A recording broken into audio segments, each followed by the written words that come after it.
갑자기 이제 이런 부담감이 딱 됐어요.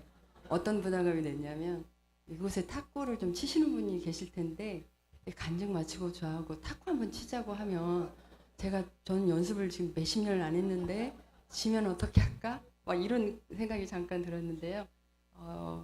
마치시고 저하고 게임하자는 말씀 안 하셨으면 좋겠어요.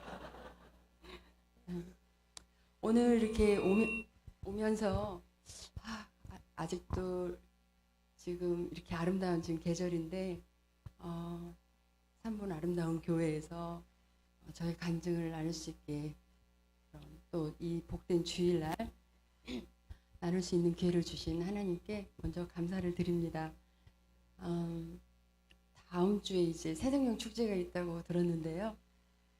오늘 이제 나눠드린 말씀, 이 말씀이 한 절인데 같이 한번 합독해 볼까요? 시편 71편 20절 시작.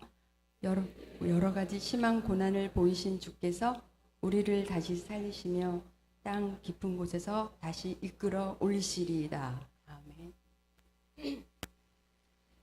이 말씀은 제가 이제 묵상 중에 이 말씀을 보면서 정말 하나님께서 저의 삶을 이끌어 주신 선수 때도 또 선교지에 가서도 지금까지 이 말씀을 인도해 주신 말씀이었어요. 그래서 나를 다시 이끌어 올리신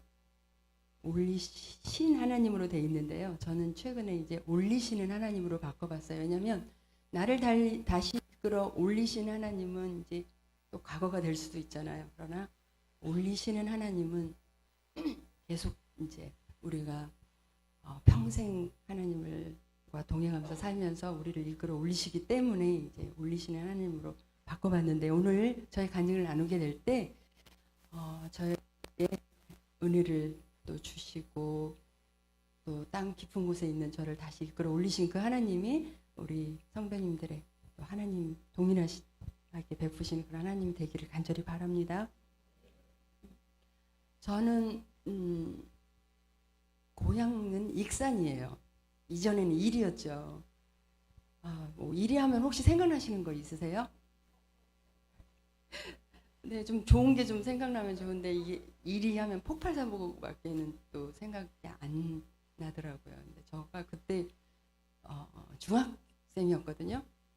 근데 한참 훌륭한 국가대표가 되고 싶고 명예로운 사람이 되어서 되고 싶은 그런 꿈을 가지고 탁구를 할 때였었어요. 그랬는데 그런 폭발 사고가 이제 있었는데 역에서 가까운 그 집이 가까운 데는 굉장히 정말 피해를 많이 입었어요. 근데 저희 집도 그 이리역에서 가까운 곳이었기 때문에 굉장히 피해가 있었거든요. 어머님이 당시 저희 오빠랑 저를 이렇게 안 다치게 해주려고 하다가 어머니 뼈를 다치시기도 하고 그런데 한 20분 후쯤 다시 또 이 폭발 사고가 있을 거라는 소문을 듣게 돼요. 정말 막 굉장히 바닥에 다 유리로 막 돼 있었고 사람들도 많이 이제 돌아가시기도 하고 그랬었잖아요. 그랬는데 똑같은 폭발 사고가 있을 거라니까 얼마나 겁이 나요. 그래서 여기서 멀리 떨어진 곳으로 이제 피신을 하러 가는 거죠. 가다가 제가 다시 돌아와서 가져온 물건이 하나 있었어요. 제가 뭘 가지러 가기 위해서 왔을까요? 탁구 라켓 너무 이제 어떤 분은 성경책이라고 그러는데 그때는 제가 믿음이 이렇게 좋지가 않았었어요. 그래서 탁구 라켓을 가지러 가기 위해서 가다가 다시 이제 돌아와서 그 라켓을 들고 이제 피신을 하러 갔었는데요. 그만큼 제 생각에는 이 탁구 라켓을 어떤 일이 있다 할지라도 제가 꼭 소지하고 있어야 된다는 생각을 했던 것 같아요. 그만큼 저는 꼭 국가대표의 꿈을 이루고 싶었었어요. 그런데 이제 한참 할 때잖아요. 팔에 부상을 당해요. 너무나 심하면 올리지도 못하고 내리지도 펴지도 구부리지도 못해요. 그래서 정형외과에 갔는데 테니스 엘보라는 그런 병명을 받게 돼요. 그래서 의사 선생님께서 치료를 해주시는 게 아니라 저에게 그냥 탁구 안 치면 팔 괜찮아 이렇게 말씀을 하시는 거예요. 저는 중학교 때 탁구를 중도에 포기한다는 건 너무 저에게는 아쉬운 일인데 국가대표도 되지도 않은 채 그만둔다는 게 아쉬운 거죠. 그래서 어떻게 하면 계속 탁구를 할 수 있겠냐고 하니까 그러면 팔에다가 진통 주사를 맞아보라는 거예요. 지금도 그런 관절 주사가 있는지 모르겠어요. 대포라는 그런 주사인데 그 주사를 맞으면 사람마다 효과가 다르대요. 어떤 사람은 나을 수도 있고 안 나을 수도 있고 효과가 조금 몇 개월을 있을 수도 있고. 그 주사를 맞았는데 거의 11개월 정도 통증을 못 느꼈어요. 그래서 연습도 하고 국내대회 시합도 나갈 수 있었는데 11개월이 되면 또 아픈 거예요. 그러면 아플 때마다 그 주사를 맞게 돼요. 제가 지금은 어떻게 보이는지 몰라도요. 엄청 어렸을 때 승부근성이 강했어요. 그래서 막 탁구가 안 되고 동료에게 지면은 막 탁구 라켓들을 화풀이를 탁구 라켓에다 하는 거죠. 그래서 제 라켓들 항상 흠집이 나 있었어요. 그 모습을 보시던 저희 선생님이 교회도 안 다니시는 그 코치 선생님이 저에게 교회를 나가보라는 거예요. 그래서 왜 그러시나 이제 그때는 몰랐어요. 그런데 이 선생님의 생각은 저렇게 성격도 급하고 승부성도 너무 강한데 제가 교회를 나가면 아마 마음이 침착해지고 마음의 수양이 되어서 좀 침착해지지 않을까 이런 마음으로 나가보라고 그랬대요. 교회를 나가는데 사실 뭐가 뭔지 잘 모르겠더라고요. 근데 어느 날 말씀을 보게 돼요. 어떤 말씀을 보게 되냐면 잠언 16장 32절을 보게 되는데 이 말씀이 너무 좋은 거예요. 노하기를 더디하는 자는 용사보다 낫고 자기의 마음을 다스리는 자는 성을 빼앗는 자보다 나으니라. 이게 너무 좋아서 제가 이 말씀을 외우고 다녔어요. 탁구 치고 동료에게 지고 화가 나고 막 짜증이 날 때도 이 말씀을 외워봤어요. 그랬는데 그때부터 저는 88년 올림픽 마치고 은퇴를 했거든요.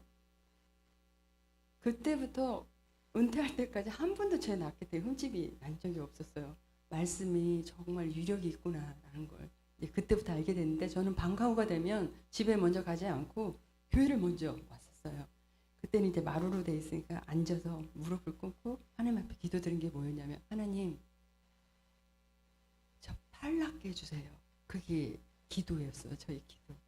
그래서 이제 계속 그 진통주사로 버텨나가면서 6년 동안 그렇게 아플 때마다 주사를 맞은 거예요. 감사하게도 6년 안에 제가 그렇게 원했던 국가대표 꿈을 이루어요. 그리고 83년도에 잠깐 뭐 영상에도 나왔지만 그때는 단식으로서는 최초였어요. 단식 세계대회에서 은메달을 따고 돌아오게 돼요. 그러니까 이제 지금도 탁구가 세계대 최강이 중국이잖아요. 그 당시도 중국이었거든요. 그러니까 중국 탁구 뭐 이겼다고 굉장히 매스컴해서 그리고 한국 탁구 이제 유망주 뭐 해가면서 저를 이렇게 부추기 이제 사기를 올려주기 시작했죠. 매스컴에서 나기도 하고. 근데 정작 해야 되는 19살 그 나이에 저는 그 진통제 효과가 떨어지게 돼요. 그래서 아무런 방법이 없는 거예요. 병원을 가도 제 팔을 알 수도 없었고 아무리 좋은 약을 먹어도 제 팔을 고칠 수가 없는 거예요.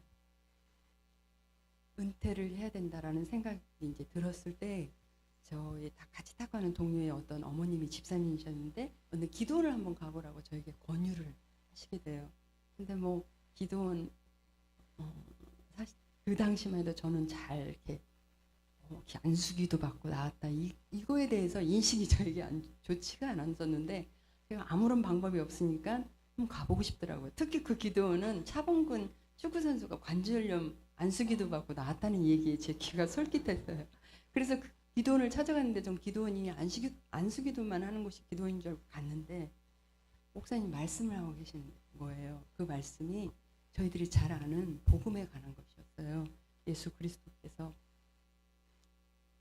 우리 죄를 위해서 그 고통을 십자가에 당하시면서 피를 흘리시고 그 보혈의 피로 우리 죄가 씻겨지고 내가 오늘 당장 죽는다고 할지라도 천국에 갈 수 있는 영생을 값없이 주셨고 하나님을 감히 아버지라고 부를 수 있는 특권이 주어진다는 이 말씀을 들으면서 제가 너무너무 이게 은혜를 받고 눈물과 콧물을 흘리고 막 엄청 회개를 하면서 이제 그 예수 그리스도를 제 인생의 구주로 영접을 하게 돼요. 그리고 안수기도하는 시간이 되어서 저도 이제 나가서 안수기도를 받게 되는데요. 안수기도를 받고 나서 아무래도 안 믿어져서 저희가 숙소에 돌아와서 그 6년 동안 아팠던 팔을 이렇게도 돌려보고 저렇게도 돌려보고 막 테스트를 하는 거예요. 그렇게 아팠던 주사만 맞았던 제 팔이었잖아요. 그런데 이 팔이 통증이 없는 거예요. 하나님께서는 하시고자 하면 뭐든지 하실 수 있는 전능하신 하나님이라는 걸 전 그때 처음 체험하게 되었어요. 그리고 나서 이제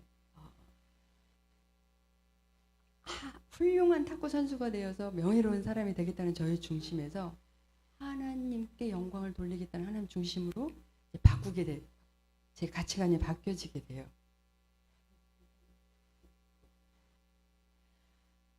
그래서 이제 탁구를 계속 하는데 거기서 고난이 그치지가 않았어요. 또 간염이라는 증상이 또 저에게 오는 바람에 제대로 훈련을 할 수가 없어요.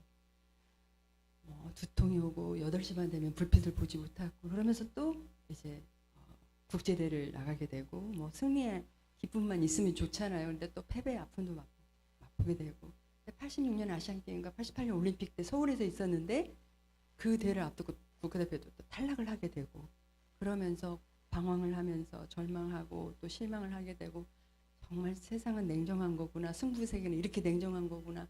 이렇게 잘할 때는 국가대표로 부추겨주다가도 또 지면은 이렇게 다 또 탈락시켜버리는구나. 이런 회의도 되고 이러면서 그만두려고 그랬어요.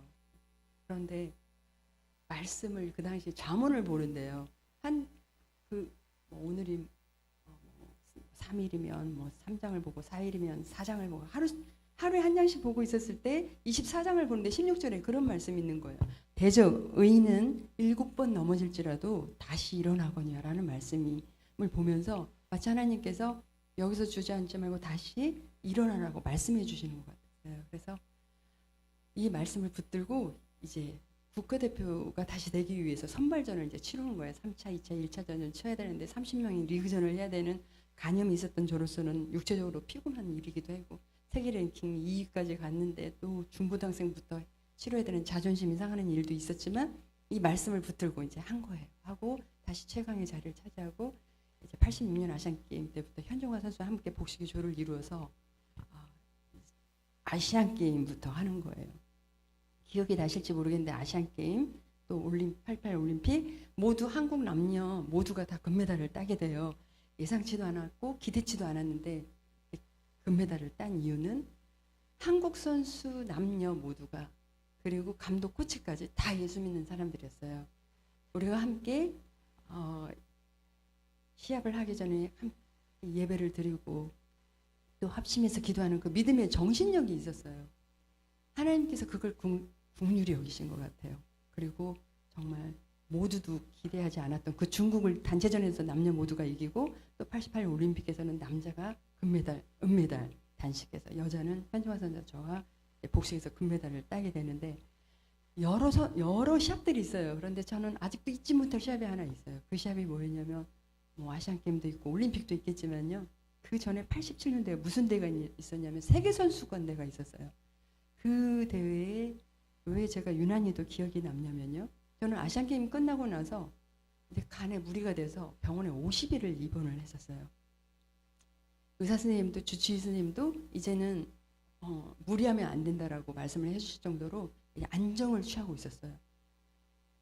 그런데 그 세계선수권대회에 출전을 해야만이 올림픽이 시드 배정이 유리하게 된다는 것 때문에 이제 퇴원하고 보름 훈련하고 시합에 출전을 하게 된 거예요.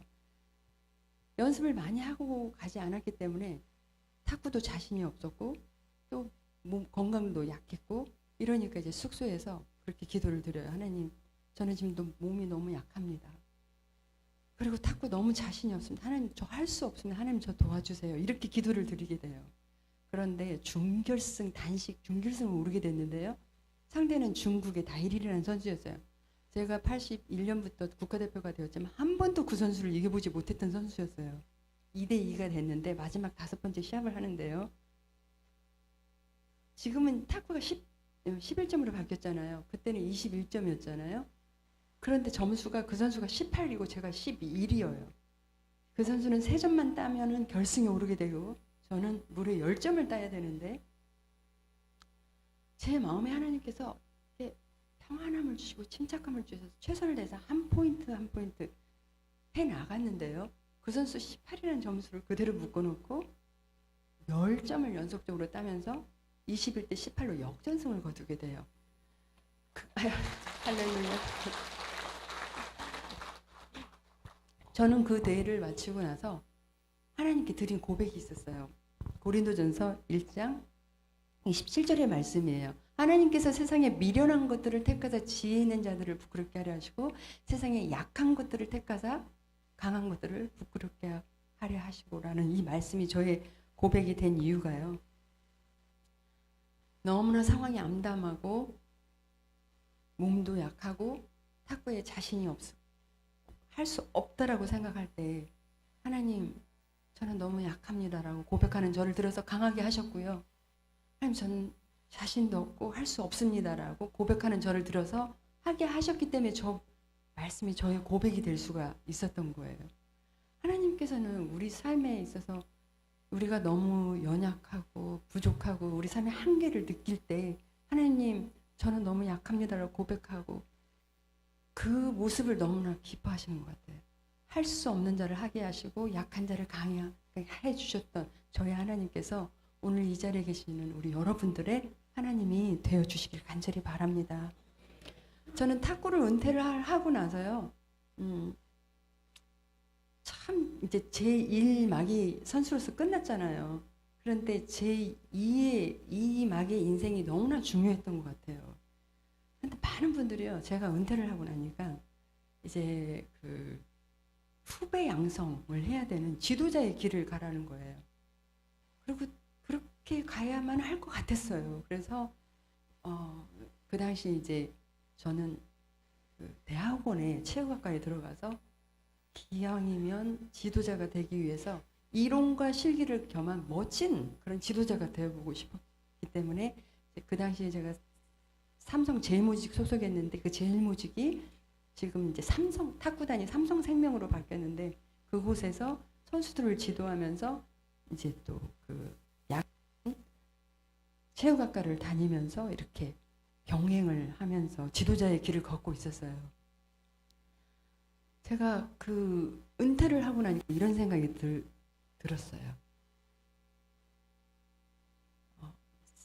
지도자의 생활을 하면서 이 삼성에서 트레이너 생활을 하고 그 다음에 코치가 되고 감독이 되고 앞으로 또 승진이 되고 내 앞날은 탄탄대로일 것만 같고 아무런 부족함이 없이 앞날이 보장되어서 살 것 같은 생각이 들었어요. 그리고 은퇴를 하니까 평생 연금이 나오고 또 최고의 대통령 훈장도 받고 또 포상금으로 아파트도 받고 이제는 아무런 부족함이 없이 행복하게만 살면 되겠구나라는 생각을 했었어요.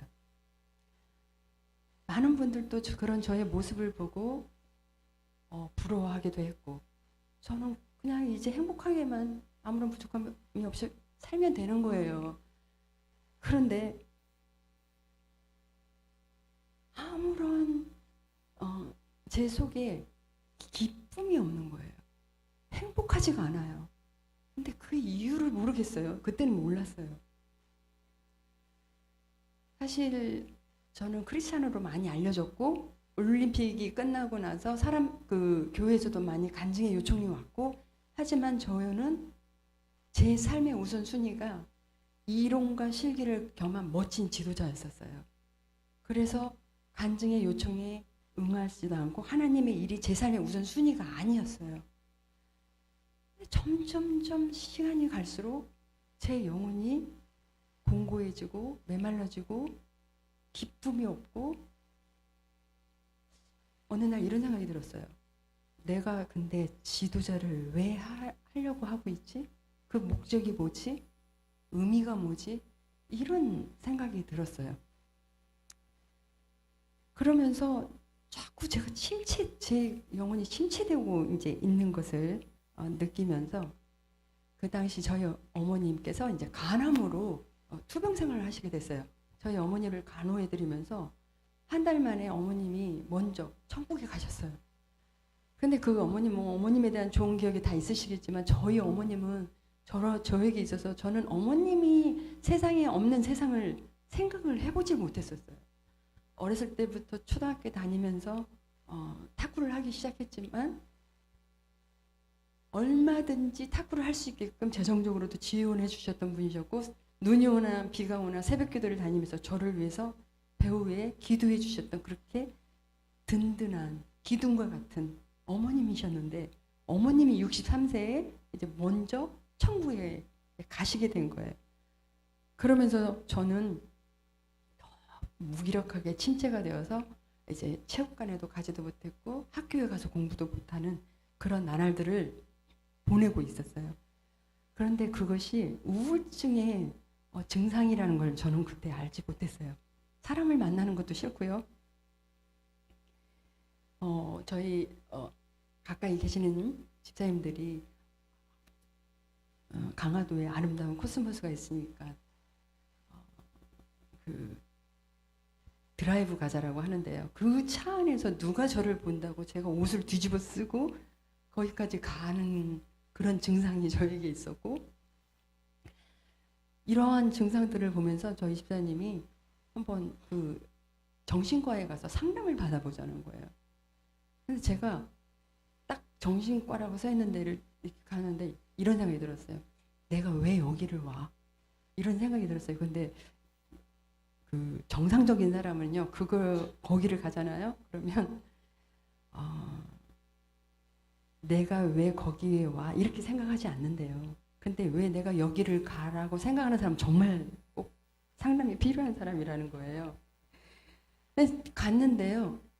저희 그 영동 세브란스 병원에 내적 치유회 해주시는 오늘의 교회 그 당시 집사님이고 내적 치유회에 그 책도 쓰셨던 이성훈 박사님이 계셨는데 너무나 심각한 조울증 증세가 저에게 있다는 거예요. 그러면서 굉장한 많은 배려를 해주셨어요. 뭐 매스컴에 뭐 양영자 정신과 병원에 간다 이렇게 하면 안 되니까 뭐 다른 사람 이름으로 이제 그런 배려까지 해주시고 또 그 병원에서 저를 상담해 주시는 게 아니라 따로 다른 곳에서도 상담을 해주시기도 하고 또 제가 가서 상담하지 못하는 날이 있을 땐 집사님들과 함께 뭐 유람선을 타고 배를 타면서도 상담을 해주시기도 하고 저희 집에 직접 찾아오시고 이렇게 헌신되게 저를 상담해 주시던 분이셨어요. 그런데 이게 뭐 한 달, 두 달도 아니고요. 1년 반, 뭐 거의 2년을 이렇게 약을 복용하고 하면서 지내고 있었는데요. 제가 어떤 증상이 있었냐면 막 환청이 들려요. 환청도 들리고 밖에서 막 싸우는 소리가 나면은 저에게 막 화를 내는 것 같아요.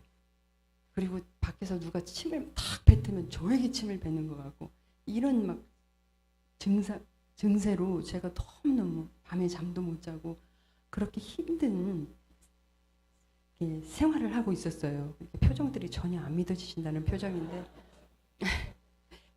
90년도거든요. 1990년도에 그것도 12월 25일자에 중앙일보에 이런 기사가 난 거예요. 방황의 운둔생활을 하는 양영자 해가지고 하도 제가 세상에 드러내지 않고 이렇게 고립돼서 생활을 하니까 이런 기사가 날 정도였었는데요. 많은 분들도 곧 낫겠지. 저 역시도 곧 회복되겠지. 그런데요. 이게 그렇게 금방 회복되지가 않는 거예요. 한 달, 두 달도 아니고 이렇게 오랫동안 되니까 제 주위에 있는 사람들이 다 저를 떠나기 시작하는 거예요. 저 역시도 제가 일어날 거라는 생각을 하지 못했어요. 그런데 참 사탄은요. 너무나 정말 교묘하구나라는 생각이 드는 게 그 사람의 약한 점을 타고 들어와서 뭐라고 말하냐면요. 하나님이 너를 더 이상 사랑하지 않아. 너를 버리셨어. 이 세상에 너는 혼자야. 이렇게 속삭여요. 그런데 사실 참 우울증에 많은 증상들이 있는데요. 저에게도 증상과 이유가 있었던 것 같아요. 그 영동 세브란스 병원의 그분 박사님이랑 요즘도 이제 가끔 식사를 하면서 제가 여쭤봐요. 그런데 사람들이 왜 그렇게 많은 조울증과 우울증에 시달립니까? 이분이 여러 가지가 이유가 있지만 그 중에 하나가 가정에서 어떤 그 마음의 상처와 또 마음의 분노와 아픔들이 있었을 때 그것을 내적 치유하지 않고 쌓아놓고 해소하지 않고 있을 때 언젠가는 그게 드러난다는 거예요. 제가 그 얘기를 들으면서 저는 참 제가 어렸을 때 제 가정이 정말 우리 가정이 화목하고 행복하다라는 생각을 저는 해본 적이 없었거든요. 왜냐하면 늘 부모님이 싸우시는 모습을 보면서 저는 울면서 학교를 가야 됐고 오빠 셋이 있었는데 둘째 오빠가 너무너무 부모님 속을 썩히는 오빠가 있었어요. 지금은 이 오빠가 정말 예수님을 너무 잘 믿어서 잘 믿고 찬양 인도도 하는 그런 오빠가 됐는데 그때는요 정말 이 오빠가 밖에 나가서 안 돌았으면 좋겠는 거예요. 어디 가서 좀 어떻게 됐으면 좋겠다는 생각을 할 정도로 그 오빠에 대한 미움과 막 이 속에 그 분노와 그 상처들이 있었어요. 부모님도 막 그 오빠 때문에 너무너무 힘들어하시고 이런 게 제 속에 있었는데 이런 내적 치유가 되지 않는 채 운동을 또 시합을 또 준비해야 됐고 또 끝나면 또 다른 시험을 준비하고 했는데 은퇴를 하고 나서 은퇴를 한 것만 해도 사실 우울증이 올 만한 그런 이유가 된다고 하더라고요. 그런데 거기다가 어머님이 돌아가셨고 어머님이 먼저 일찍 돌아가시면서 이제 제 속에 있는 내적 치유가 필요하신 것을 하나님이 아시고 저를 다루시기 시작한 걸 저는 후에 알게 됐어요. 하나님께서 어떤 분을 저에게 보내주셨는데 어떤 분을 보내주셨냐면요. 아침에 말씀 큐티, 묵상 훈련시켜 주시는 분을 저에게 보내주신 거예요. 그래서 말씀을 이제 공부를 하게 됐는데 그 첫날 본 말씀이 있고 이제 여러 날 말씀들이 있었는데 하루는 이런 말씀이 있었어요. 시편 107편 10절에서 11절에 있는 말씀인데요. 사람이 흑암과 사망의 그늘 아래 앉으며 공고와 쇠사슬에 매임은 하나님의 말씀을 거역하고 지존자의 뜻을 멸시함이라. 제가 이 말씀을 보면서 왜 내가 사망의 그늘 아래 앉아 있는 것만 같고 공고와 쇠사슬에 매임과 같은 삶을 살고 있는지를 저는 그 이 말씀에서 해답을 얻게 됐어요. 그거는 하나님의 말씀을 거역하고 지존자의 뜻을 멸시하기 때문이라는 것을 알게 되었어요. 하나님께 받은 은혜가 얼마나 많은데 그 은혜와 사랑과 위로가 너무 얼마나 많은데 저는 벌써 잊어버리고 하나님의 일이 제 삶의 우선순위가 아닌 또 다른 야망을 향해서 우선순위가 되어가고 있는 그리고 그 간증의 요청 하나님의 일에 거절하고 하는 이런 모든 일들을 생각할 때 제 영혼이 공고할 수밖에 없고 침체될 수밖에 없었구나라는 걸 알게 되었고요. 제가 그때 느꼈던 거는 아무리 내 삶에 부족함이 없고 환경적으로 행복해 보인다 할지라도 하나님과 나와 관계가 멀어져 있고 나와 하나님과 관계가 친밀하지 않는다면 하나님과 나의 관계가 단절되어 있는 것만 같은 그런 삶을 살고 있다면 그거는 마치 우울증과 조울증을 앓고 있는 사람의 삶과 같은 거구나. 흑암과 사망의 그늘 아래 앉으며 공고와 쇠사슬의 매인 같은 삶을 살 수밖에 없는 거구나라는 것을 알게 되었어요. 계속해서 말씀을 공부해 나가는데요. 제가 오늘 여기에 말씀은 적어오지 않았어요. 마태복음 25장 42절 이하에 예수님께서 이런 말씀을 하세요. 내가 줄일 때에 너희가 먹을 것을 주지 아니하였고 목말랐을 때 마시게 하지 아니하였고 나그네 되었을 때 영접하지 아니하였고 헐벗었을 때 옷을 입히지 아니하였고 병들었을 때와 옥에 갔었을 때 돌보지 아니하였느니라는 말씀을 예수님이 하시니까 그 말씀을 듣던 사람이 묻죠. 예수님, 언제 우리가 예수님을 돌보지 아니했습니까? 예수님께서 이렇게 말씀하시죠. 지극히 작은 자 하나에게 하지 아니한 것이 곧 내게 한 것이다 라는 말씀을 하시잖아요. 제가 이 말씀을 공부하다가 너무너무 큰 충격을 받았어요. 그렇게 하나님의 은혜를 받고 교회를 그렇게 오랫동안 다녔던 제가 생각해 보니까 예수님께 해드린 일이 하나도 없는 거예요. 지극히 작은 자 하나에게 냉수 한 그릇을 갖다 드린 일이 없었던 거예요. 가슴에 8년 동안 태극마크를 달고 국가대표가 되어서 세계 여러 나라를 다니면서 좋은 대접만 받아봤고, 주전 멤버가 되어서 뒷전에 앉아서 주전이 되지 못했던 그 후보 선수들의 마음조차도 헤아리지 못했던 선배였고, 내 주위에 누가 가난한 영혼이 어디 있고 지친 영혼이 어디 있는지 알지도 못한 채 오직 금메달만 향해서 내 이기적인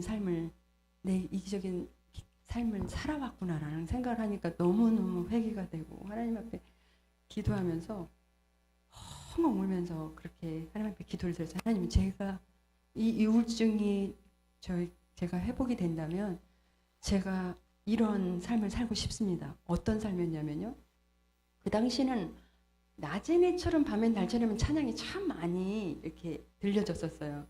그 가사의 후렴에 보면은 이런 내용이 있거든요. 나의 일생에 꿈이 있다면 이 땅의 빛과 소금 되어 가난한 영혼, 지친 영혼을 주님께 인도하고픈데, 나의 욕심이, 나의 못난 자아가 언제나 커다란 짐 되어 나를 짓눌러 마음을 공곡해 하니 예수여 나를 도와주소서.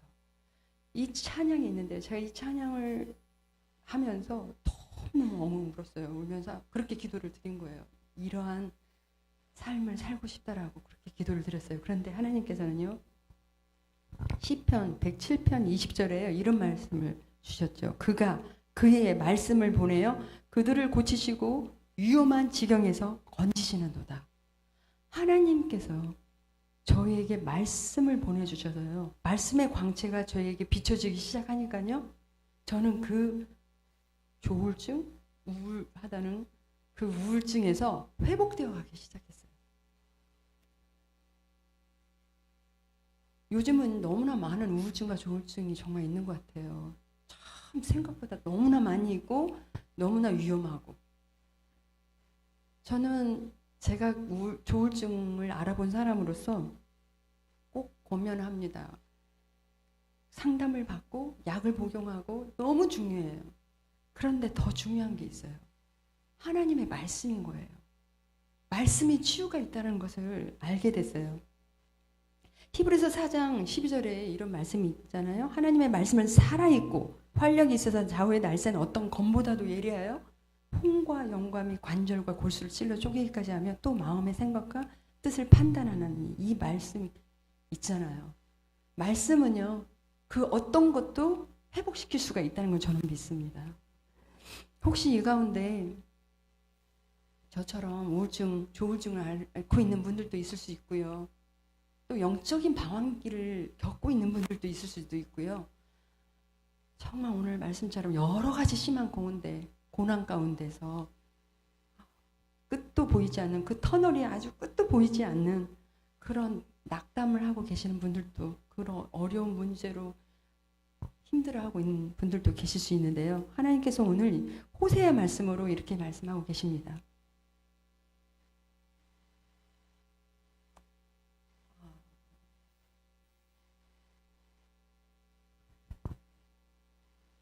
말씀을 제가 여기 안 적어온 것 같아요. 제가 읽어드릴게요. 호세아 1장 6장 1절에서 3절인데요.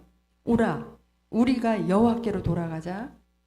여호와께서 우리를 찢으셨으나 도로 낫게 하실 것이요, 우리를 치셨으나 싸매어 주실 것임이라. 그러므로 우리가 여호와를 알자. 힘써 여호와를 알자.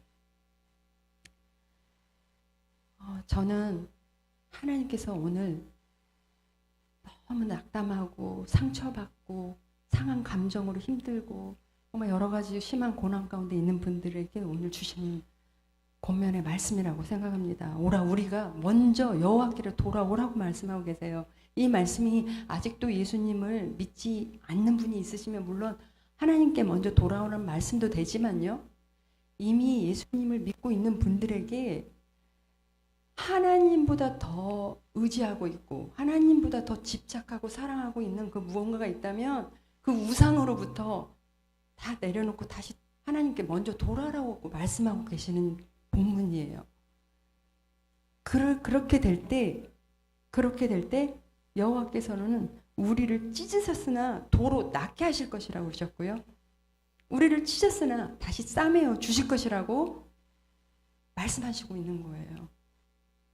우리가 할 수 있는 거는 우리 여호와를 알되 힘써 여호와를 아는 일에 우리가 힘쓸 때 우리의 상한 감정도 치유해 주시고 싸매어 주시고 낫게 하시는 그 하나님, 말씀을 통해서 우리를 치유해 주시는 하나님, 땅 깊은 곳에 있는 우리를 다시 살리시고 나를 다시 이끌어 올리시는 하나님이 우리에게 그렇게 허락하여 주실 것을 저는 믿습니다. 사실 많은 것들이 있을 것 같아요. 저도 여태까지 말씀을 드렸지만 저의 삶의 우상이 명예였어요. 많은 분들이 또 돈에 집착하고 있는 분들도 계실 수 있고요. 그것이 또 자기의 그 우상이 될 수도 있고요. 또 자기 부모님들은 집착하고 있는 자기 자녀도 될 수도 있고요. 너무나 많은 것 같아요. 아까 목사님 말씀하신 것처럼 저는 97년도에 몽골에 갔다가 12년도에 한국에 돌아왔는데요. 한국에서 이렇게 문화가 많이 발달이 되고 정말 TV 채널이 무슨 몇백 개가 되고 하나님이 없어도 정말 인생을 즐겁게 살 수 있는 이런 시대가 되었구나, 이런 생각을 이제 해보게 됐는데요. 한 번은 제가 한일 교류전이 있어서 일본에 갔는데 일본의 감독님이 저에게 이래요. 너가 다시 한국에 가면 자기 부인이 너에게 전화를 할 건데 좀 한번 만나달래요. 그래서 그러냐고, 알겠다고. 그런데 무슨 일로 오는데? 그랬더니 그건 만나서 얘기해보래요. 그래서 이제 궁금했어요. 근데 정말 전화가 왔어요. 그래서 만났는데 저는 일본말을 잘 할 줄 모르니까 떠듬떠듬 이제 영어로 물어봤어요. 근데 한국에 왜 오셨어요? 이분이 뭐라 그러냐면 한국에 어떤 연예인이 있는데 소지섭이라는 연예인을 만나러 왔다는 거예요. 저는 그 당시 소지섭이 누군지도 몰랐었어요. 제가 그 얘기를 들으면서 정말 예수 그리스도가 우리 가운데 없는 그 삶은 그 텅 빈 그 마음에 무언가라도 채우고 싶은 거구나. 이렇게 시간을 들이고 돈을 들여서 비행기를 타고 그 소지섭이라는 연예인을 만나기 위해서라도 이렇게 올 수 있는 거구나라는 생각을 했는데요. 제가 한국에 돌아와가지고 이제 그 감독을 하면서 코치들이 있잖아요. 우리 그 코치들이 얘기를 하는데 이렇게 시합을 하는데 우리 자기 선수들이 지고 있다는 거예요. 근데 한 번은 우연히 이렇게 코에다 이렇게 손을 옮겼는데 이기더래요. 그렇게 내렸는데 지더래요. 그래서 계속 끝날 때까지 손을 이렇게 올리고 있었다는 거예요. 아직도 그런 미신을 믿고 있는 사람이 있나, 이런 생각이 들었는데요. 제가 한국에 와서 여러 번 이사를 했어요. 전화를 해서 이사를 하는데 그분이 하는 말이 이날은 이사하기 좋은 날이고 이날은 좋지 않는 날이래요. 그리고 좋지 않는 날은 싸요. 이사 비용이 싸더라고요. 그래서 그 싼 날을 오히려 택해서 저는 갔지만 하루하루가 하나님이 주시는 얼마나 복되고 귀한 날인데 어떤 날이 좋은 날이 있고 어떤 날이 안 좋은 날이 있냐고요. 결혼을 하는데도 이 날이 좋고 이 날이 안 좋고 무슨 사주팔자를 보고 이런 시험을 보는데도 아직도 머리를 안 감고 손톱을 안 감고 하는 분들 지금도 계세요? 물론 자기 노하우가 있어서 집중하기 위해서 그럴 수도 있지만요. 너무너무 안타까웠어요. 요한복음의 8장에 보면 그런 말씀이 있잖아요. 진리가 너희를 자유케 한다는 말씀이 있잖아요. 우리는 너무너무 하나님 안에서 자유한 사람들이에요. 어디에 묶여서 있는 그런 사람들이 아닌 거잖아요. 예수 그리스도의 이름으로 사탄도 우리가 기도로 이길 수 있고 이런 미신, 우상 이런 것들도 예수 그리스도 이름으로 선포할 때 우리는 승리할 수 있는 거잖아요. 궁극적으로 우리는 승리자인데 아직도 그렇게 매여서 살고 있는 사람들을 보면서 너무나 안타까웠는데요. 바라기는 우리가 집착하고 하나님보다 더 사랑하고 좋아하고 있는 거, 오늘 한번 이 자리에서 다 예수 그리스도 십자가 밑에 내려놓고 우리 삶을 최우선순위로 오직 예수 그리스도만 의지하고 그분 한 분만을 바라보면서 나아가는 저와 여러분들이 되기를 간절히 바랍니다. 예배소서 4장 7절에 지금 이제 나와 있지만 보면은 이런 말씀이 있죠. 하나님께서는 우리 각 사람에게 그리스도께서 나누어 주시는 선물의 분량을 따라 은혜를 주셨습니다. 참 많은 하나님께서 우리에게 주신 선물들이 많은데요. 그 중에서 뭐 구원, 영생의 선물도 있을 것이고 성령의 그런 체험도 있고요. 은사, 재능, 달란트 이런 모든 선물들을 받았는데 제가 이 말씀을 알지 못했을 때만 해도요. 제가 탁구를 잘해서 성적을 내는 건 다른 동료들보다 제가 뛰어나기 때문에 제가 잘났기 때문인 줄 알았어요. 그런데 이 말씀을 알고 나서부터는 내가 잘났기 때문이가 아니라 각 사람에게 주신 재능과 달란트를 하나님 선물로 주셨는데 하나님께서 나에게는 탁구로 선물로 주신 것이었구나 하는 것을 알게 됐어요. 그때부터 제 사고가 바뀌어지게 됐어요. 제가 갖지 못한 재능과 달란트 사실 없는 저에게 없는 거 보고 많이 다른 사람들 보고 질투도 하고 정말 제 마음에서 우러나와서 박수되지 않았었거든요. 그런데 이 말씀 하나님의 선물이라는 걸 알고부터 내가 갖고 있지 못한 재능과 은사와 달란트를 가지고 있는 너무나 아름답고 위대한 그러한 부분들을 보면서 하나님의 위대한 작품이구나라는 것을 알 수 있게 되었고 정말 박수를 칠 수가 있게 되었었는데요. 참 하나님께서 우리에게 그 은사와 은사대로 재능과 달란트대로 사용하시는 거 보면 참 놀랍다라는 생각을 하게 되었어요. 물론 저는 탁구라는 이제 재능을 통해서 선교지에 가서 탁구를 가르쳐 주면서 비자를 해결할 수 있었고 사실 선교지에 가서 시골에 가서 사역을 하고 싶어도 비자를 받지 못해서 시골에 가지 못하는 분들이 많은데 저는 탁구를 가르쳐 준다고 하면 어디든지 언제든지 비자를 받을 수가 있었거든요.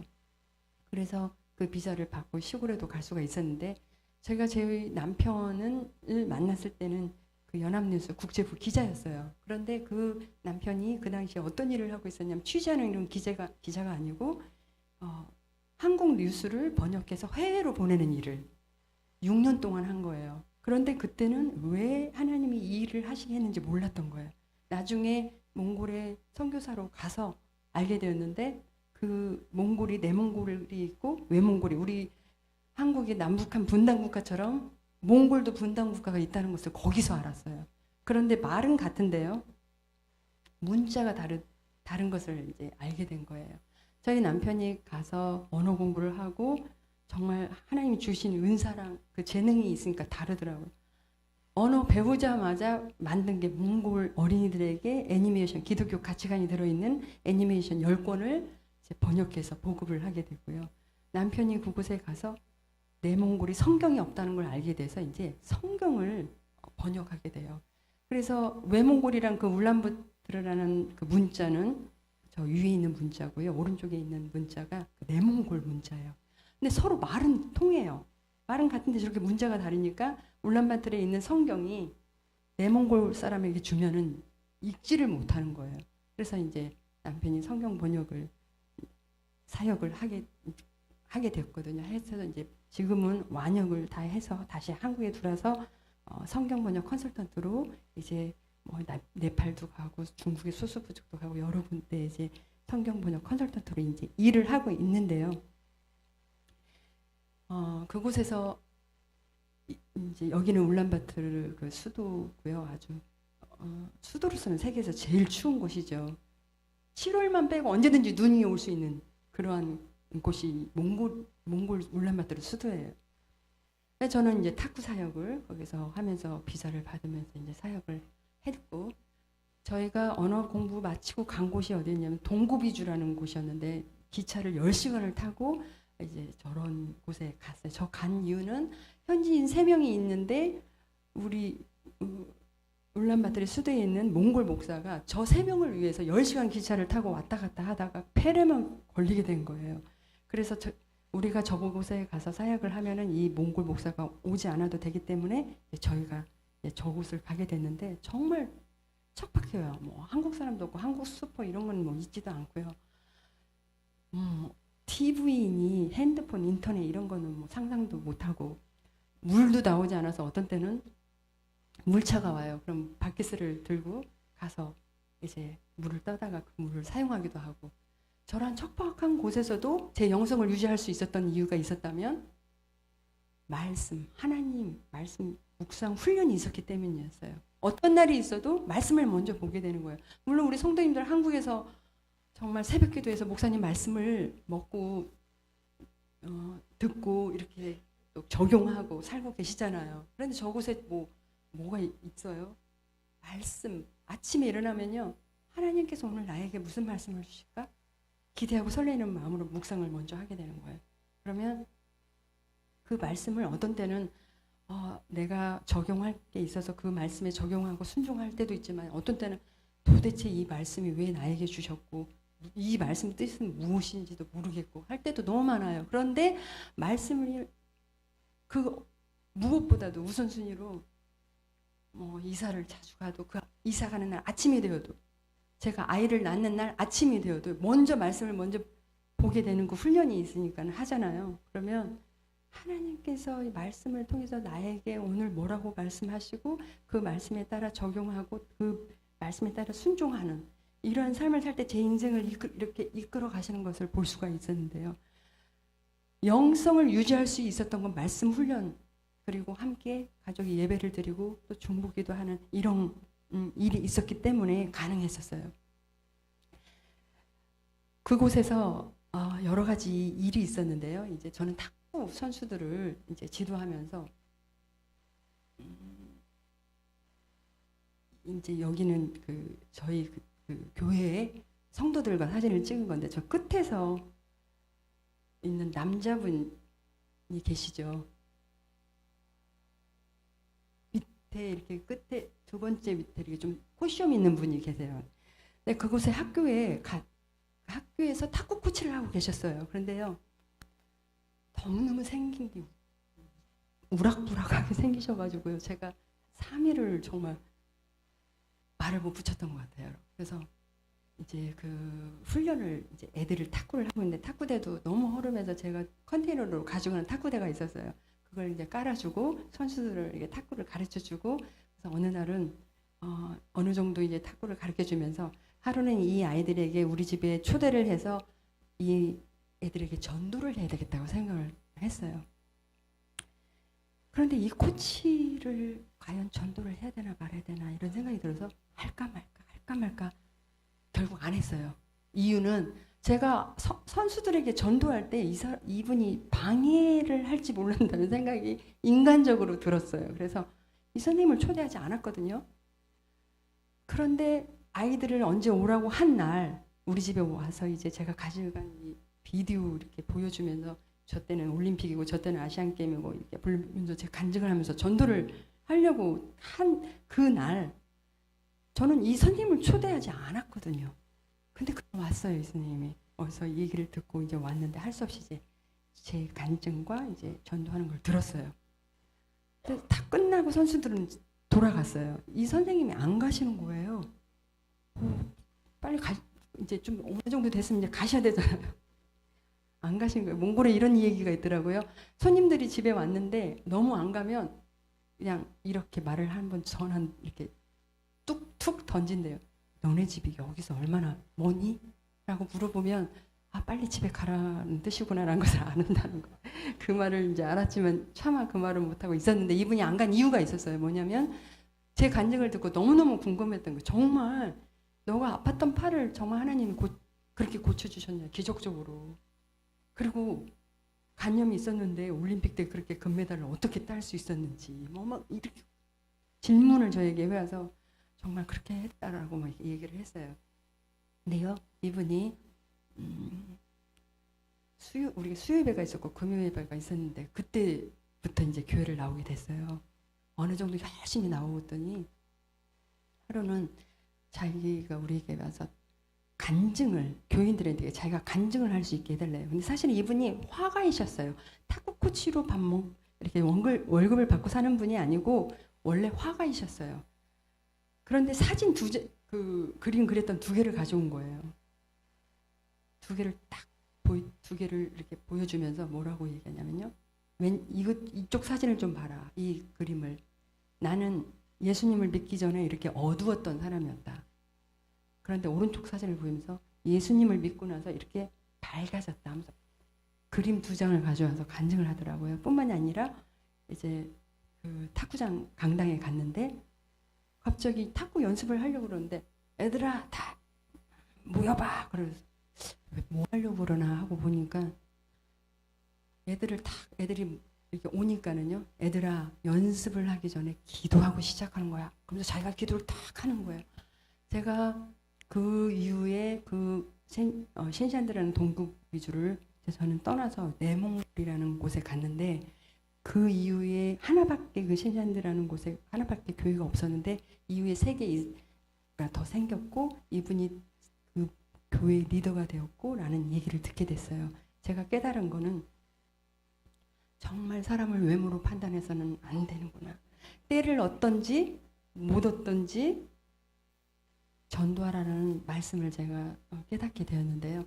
그리고 나서 제가 내몽골에 가서 이제 사역을 할 때 내몽골에 한국풍이라는 그런 식당이 있었어요. 거기에는 조선족이 정말 믿음이 좋은 그 브리스겔라와 아굴라와 같은 그런 분이 계셨는데 식당 예약룸과 그 홀에 다 대장금 사진을 붙이고 그 밑에다가 성경 구절을 다 붙였어요. 근데 제가 내몽골에 가서 힘들었던 거는 전도가 자유롭게 되지 않는 거였어요. 그래서 그 저희 선수들에게 탁구는 가르쳐 줬지만 전도를 중국은요 어린이들에게 외국인이 전도하는 법이 금지되어 있는 곳이거든요. 그리고 항상 내몽고는 중국 안에 있고 자치주로 소수부족으로 있기 때문에 항상 공안의 주시가 그 경찰의 주시가 늘 있어요. 그렇게 제가 전도를 못하고 그리고 남편은 성경 번역을 비밀리에 하고 있었고 이런 상황에서 있었는데 이 한국궁이라는 이제 그 사모님이 우리는 중국 안에서는 뭐 선교사라고 하지 않을까 호칭이 선생님 아니면 사모님으로 통하는데 그 사모님이 하루는 저에게 이런 얘기를 하는 거예요. 사모님, 저는 한국에 있는 성도들이 이해가 가지 않습니다. 왜요? 한국에는 너무나 훌륭한 목사님들도 많으시고 인터넷에 버튼만 하나 누르면 자기가 듣고 싶은 말씀을 얼마든지 들을 수 있는 말씀이 그렇게 풍성한 그 한국교회 성도님들은 왜 전도를 하지 않습니까? 그러면서 뭐라고 하냐면요. 전도하지 아니하는 그 성도님들, 은혜를 받고도 전도하지 않는 그 성도님들의 가슴을 한번 이렇게 열어서 도대체 무슨 심장이 있길래 전도하지 않은지 보고 싶다는 거예요. 제가 그 얘기를 듣고 충격을 받았어요.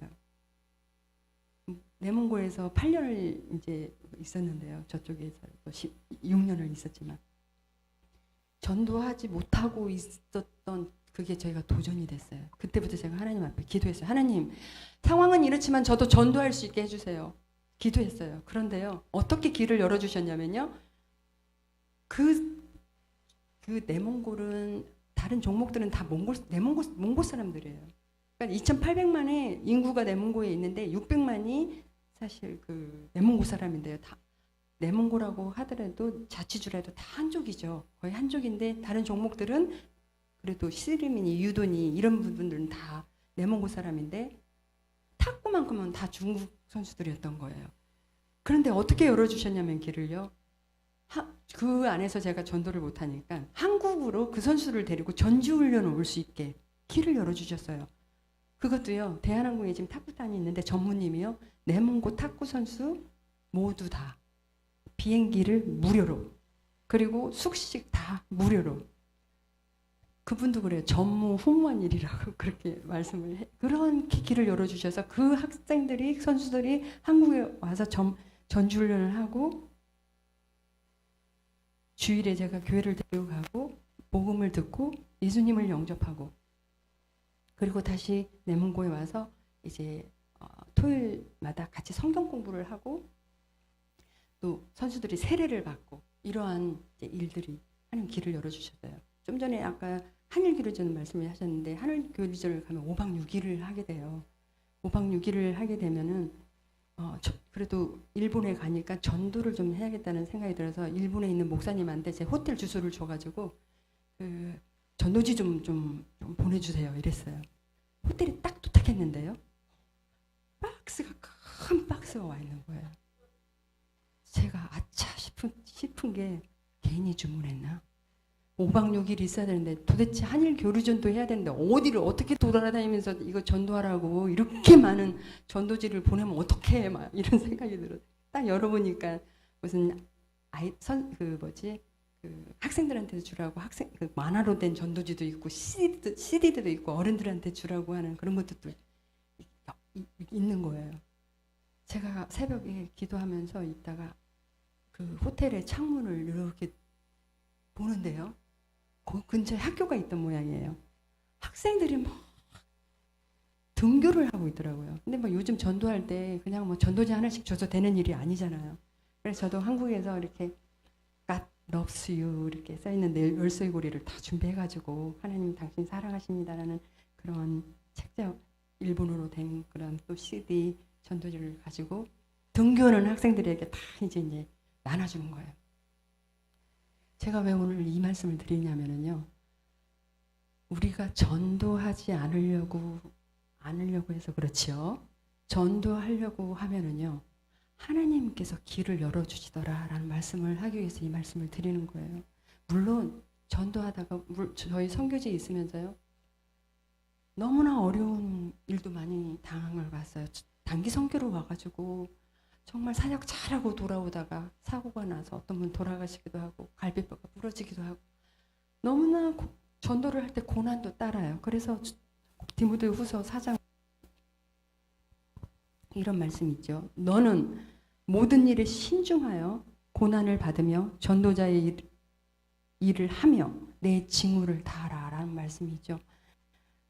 우리가 전도를 할 때 비록 고난이 있다 할지라도 우리의 직무를 다하라고 말씀하신 것처럼 하나님께서 우리에게 주신 은사, 재능, 달란트를 통해서 정말 먼저 그의 나라와 그 의를 구하신 우리 모두가 되기를 바랍니다. 특별히 제가 마지막으로 딱 한 말씀만 드리고 이제 마칠까 하는데요. 너무나 하나님께서 큰 은혜를 우리 자녀들의 교육 문제를 주셨기 때문에 이 말씀을 조금 시간이 같지만 말씀드리려고 합니다. 처음에 저희 딸이 둘이 있는데 연년생이에요. 4살, 5살이었는데 그때는 교육에 걱정하지 않아도 됐었어요. 그런데 초등학교가 될 때 저희가 시골에 있었기 때문에 한인학교가 있는 것도 아니고 무슨 국제학교가 있는 것도 아니었잖아요. 그래서 기도했죠. 홈스쿨을 할 수 있는 교사 선생님이 왔으면 좋겠다라고 기도를 드렸는데 뭐 울란바토르 수도까지는 많이 오는데 10시간을 또 기차를 타고 그 시골까지 오는 건 정말 너무 기적이었는데요. 어떤 선생님이 유치원 선생님 한국에서 했던 분인데 그분이 오셔가지고 아이들을 교육을 담당해 주셨어요. 뭐 부족한 한국어로부터 시작해가지고 뭐 만들기, 뭐 음식 요리도 가르쳐주고 어느 정도 하다 가셨어요. 어떤 분이 오셨는데 한국에서 수학 강사 하셨던 분이시래요. 이분이 오셔서 아이들이 배워야 될 초등학교 그런 과목들을 다 가르쳐 주셨어요. 수학뿐만이 아니라. 그리고 나서 이분도 어느 정도 가지고 큰아이가 4학년이 되고 작은애가 3학년이 됐는데 저희는 웩이라는 국제 선교단체에 속해 있는데 그게 본부가 영국에 있거든요. 그곳에서도 저희가 기도 편지를 보내요. 교사가 필요하다는. 그런데 어느 날 영국에서 그 기도 편지를 본 영국인이 있었어요.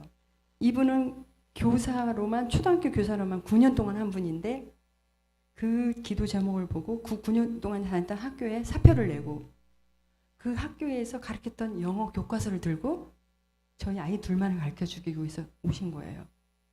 별로 지금 놀라시지도 않는데 저는 이런 생각이 들었거든요. 한국에 아무리 부자가 있다 할지라도 영국인을 가정교사로 둘만한 사람이 얼마나 있을까? 이것도 한 달도 2달도 아니고 1년, 2년도 아니고 3년을 헌신해 주신 거예요. 그래서 큰아이가 이제 6학년 다 마치고 중학교 1학년 가야 될 때 이 선생님은 초등학교 교사이기 때문에 중학교를 가르칠 수가 없는 거예요. 그래서 다시 이제 가셨는데 2012년도죠. 런던 올림픽이 있었죠. 그때 저는 SBS 해설자로 런던에 갔어요. 그 선생님에게 연락을 해서 오랜만에 만난 거예요.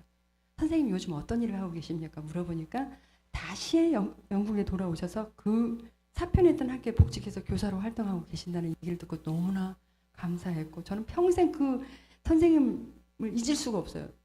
지금도 작년에도 이제 초청을 해서 이제 한국에 오셔가지고 또 교제도 하고 있긴 한데 그러한 선생님은 어디 계세요? 그런데 이제 큰아이가 중학교를 가야 되고 작은애는 6학년을 가야 되는데 저희가 내몽골에 있었단 말이에요. 그 내몽골에도 국제학교가 있는 것도 아니고 한인학교도 있는 것도 아니었는데 대전에 국제학교가 있다는데 선교사 자녀에게 혜택을 준다는 얘기를 듣게 돼요. 그래서 그곳에 가서 인터뷰를 하는데 교장 선생님이 몇 학년으로 배치되는지 보기 위해서 시험을 보래요. 근데 아이들이 이제 영어 시험을 보고 저는 필요한 서류를 띄우라 해서 야 이게 뭔가 다 된 것 같은데 제가 제일 궁금한 게 있었거든요.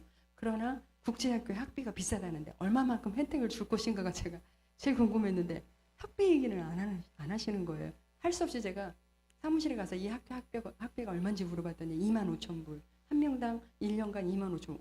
두 명은 5만 불이잖아요. 한국 돈 계산, 환율 계산해 보니까 뭐 5,500만 원이 되는 거잖아요. 이렇게 비싼 학교에 과연 얼마만큼 혜택을 줄까? 제가 교장 선생님한테 여쭤봤어요. 근데 교장 선생님 뭐라고 말씀하시냐면 네가 내고 싶은 만큼만 내. 그게 10불도 좋고 100불도 줘. 10불이 얼마인지 아시죠? 11,000원이죠. 100불은 11만 원이잖아요. 아무 말도 제가 할 수가 없었어요. 마치 하나님께서 그분의 입술을 통해서 저에게 자녀 교육 아무 걱정하지 말고 열심히 일하라고 격려해 주시는 것 같았어요. 그래서 큰아이가요. 중학교 1학년부터 고등학교 3학년까지 작은 애가 6학년부터 고등학교 3학년까지 7년, 6년을요. 작은 학비만 내고 교육을 받을 수가 있었어요. 할렐루야. 저는 이 말씀을 기억합니다. 너희는 먼저 그의 나라와 그 의를 구하라. 그리하면 이 모든 것을 더하여 주시겠다라고 하는 말씀입니다. 하나님께서 내가 하나님 일을 하고 있었더니 내가 걱정하고 염려한 일을 대신 해주시더라는 걸 저는 체험했는데요. 사실 너희는 먼저 그의 나라와 그 의를 구하라. 그리하면 이 모든 것을 더해 주시겠다는 것이 이 말씀이 많은 분들이 또 조금 오해하고 있는 것 같아요. 이 말씀은 우리가 있는 그 삶의 터전에서 다 내려놓고 해외에 가서 선교하면 하라는 말씀이 아닌 거예요. 이거는 내 삶을 하나님께서 내 삶에 들어오셔서 내 삶을 통치하시도록 내어드리라는 것이고요. 또 하나님께서 옳다고 하시는 그 일을 행하면서 행동하고 거룩하게 살고 또 하나님께 예배를 드리면서 전도와 선교에 힘쓸 때 하나님께서 우리들의 인생을 책임져 주시겠다는 말씀인 것이에요. 저는 평생 소원이 있습니다. 다니엘서 12장 3절에 있는 말씀인데요. 많은 사람을 옳은 길로 인도한 사람은 별처럼 영원히 빛날 것이다 라고 말씀을 하고 계시는데요. 저는 어떻게 하면 많은 사람들이 하나님 앞에 돌아올 수 있을까 참 많은 생각을 하게 돼요. 물론 지금은 유소년을 맡아가지고 어린아이들에게 전도하고 함께 예배드리고 하는 일이 있지만은요. 또 제가 일본에 가면 제 간증도 이렇게 나누고 싶은데 일본어로 번역을 해요. A4 한 장에다가 번역을 하고 또 중국에 가면 중국어로 번역을 하고 뭐 태국에 가면 태국어로 또 아랍이면 아랍어로 다 번역을 해서 전도주에 함께 이제 나눠주는 일들을 하는데요. 바라기는 하나님께서 우리에게 주신 그 재능과 달란트를 통해서 그 예수 그리스도 십자가의 은혜를 보답하는 저와 여러분들이 되었으면 참 좋겠습니다. 내 인생의 가장 중요한 순간이 있다면 이 예수 그리스도를 만나는 일이라고 생각하는데요. 정말 저는 이 하나님이 저희 아버지가 되어주시고 저희 아버지가 되어주시기 때문에 근심하는 자 같으나 항상 기뻐하고 가난한 자 같으나 모든 것을 가진 사람이 되었습니다. 바라기는 언제 어디서나 어떤 고난이 와도 나를 다시 이끌어 올리시는 그 하나님을 바라보면서 내게 주신 은사와 선물을 다시 주님께 돌려드리는 그리고 훗날에 우리가 주님께 잘했다, 충성되다, 착하다, 충성되다라고 말씀하시는 칭찬받는 저와 여러분들이 다 되기를 간절히 소원합니다. 감사합니다.